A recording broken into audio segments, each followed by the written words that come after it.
जैते बाद में हमरा नतीजा। होली के माहौल है बोलो न ज्यादा, साली में होवे जे जाके आधा।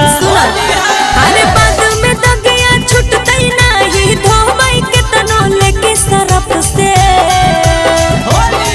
एको ले ली हो साली चोली जे जा तरफ से।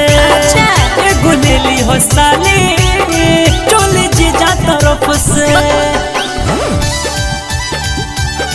एको ले ली हो साली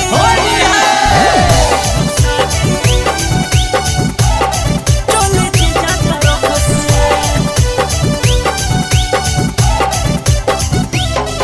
एको ले ली हो साली चोली जे जा तरफ से।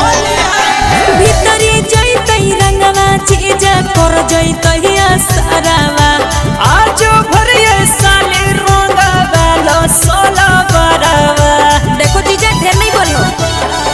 अरे भीतरी जैते रंगवा चीज कर जैते असरावा। आज भरिए साली रोंगा वाला सोला बरावा।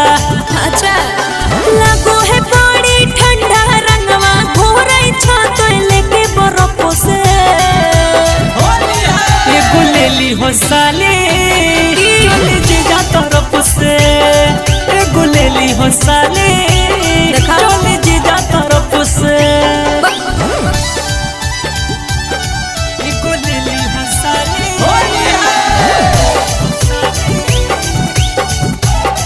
चोली जे जा तरफ से।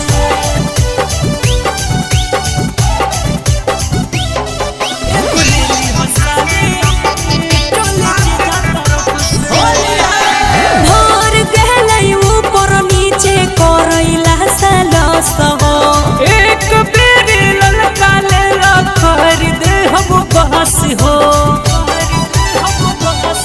अरे भोर गहलै ऊपर नीचे करैला सलस हो। एक बेरी ललका ले खरीद हम बहस हो। राजू पर भाकर माजा मारा हो तो ए झप झप से। एको ले ली हो साली चोली जी जा तरफ से। एको ले ली हो साली चोली जी जा तरफ से। हर ले लियो हम नहीं लेबो। शिवाय रिकॉर्डिंग स्टूडियो जमुई।